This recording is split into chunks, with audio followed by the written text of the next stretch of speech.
1947, the year of India's independence. At this point, India was, relatively speaking, a very poor country, with a GDP per capita of just $985. We can think of this figure as similar to the average income in India. It shows how wealthy a nation is, relative to their size. And at this point, India was not wealthy at all. India's GDP per capita had stayed the same, or declined for centuries, as the nation became poorer and poorer. It wasn't always this way though. In the 1600s, India's GDP per capita was not so much less than Britain's. But, a few centuries later, by the time independence came around, this was no longer the case. Britain became rich, whilst India became poor. The reasons that explain this are complex, but one explanation lies in the decisions of India's colonial rulers. In 1600, if you calculate average incomes, Indian incomes were 60% of the British incomes, which is not a big difference. Whereas if you look at the end of the 19th century, Indian incomes were only 15% of the British income. This is Bishnu, an economist who wanted to understand why this was the case. In the 1600s, India was ruled by the Mughal kings as part of an empire which spanned a large area across South Asia. By this point, a number of European trading companies had begun to set up trading posts here.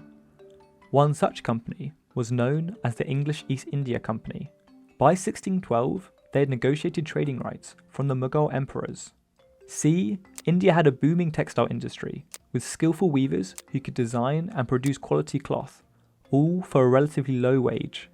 These European trading companies would buy textiles from India to sell back in Europe, making them a healthy profit. Over the next 100 years, the influence of these European trading companies, and in particular the East India Company, only grew.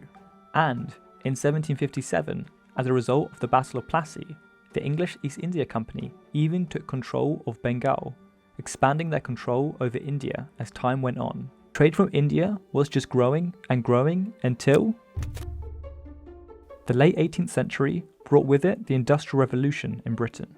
This meant that no longer was it cheap for Europe to buy textiles from India. New machinery in Europe now made it much more productive to simply make these goods closer to home. And with this, India's exports dropped dramatically, as textiles began to flow the other way, from Europe to India. The English East India Company continued its process of colonial exploitation as they took over land in more and more areas across the entirety of India.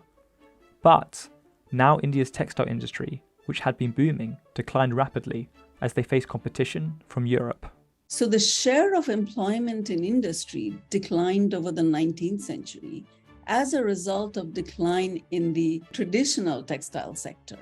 What had been the country's booming industry had been entirely decimated, international trade opening India up to competition from the global market. But was this really why India's GDP per capita declined so much? Bishnu wasn't sure. She plotted India's average incomes one more time, and what she found was surprising. See, the Industrial Revolution, which made India's textile industry unprofitable, occurred a few centuries after India's decline started happening. Even when India was selling lots of cloth to Europe, average incomes were falling. When the textile trade was booming, Indian income was declining. So it kind of busted my priors, and therefore I started developing other theories. So, what was really going on here? Bishnu noticed that if you add agricultural output per capita, this line follows a very similar path to India's GDP per capita. See, while India did have a rapidly growing textile industry, this was not the main sector in India's economy. Agriculture was. At the time, most people in India worked in the fields, producing crops like rice and wheat. But, unlike the textile sector, agriculture in India was not doing so well. To really understand this, imagine a piece of land in India.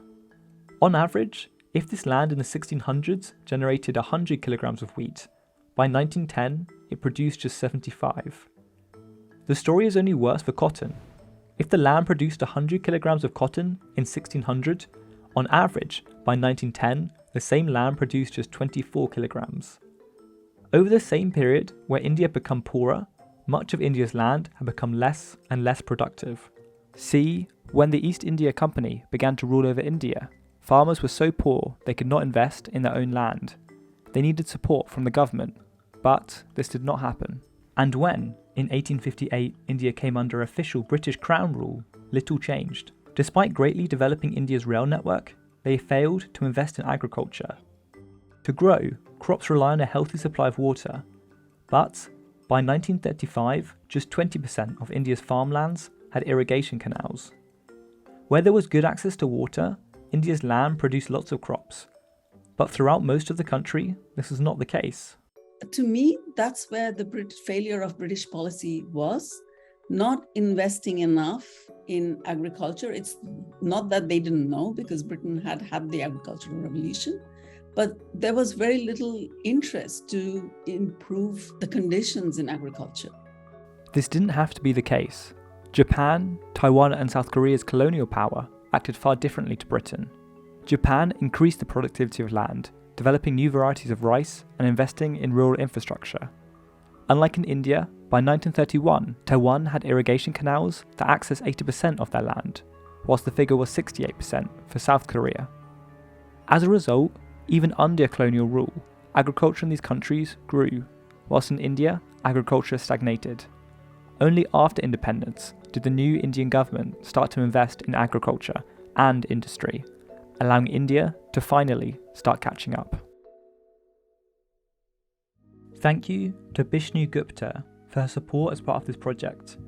Please watch further videos in our series delivered by Discover Economics and Cage Research Centre. Please visit our website and follow us on social media.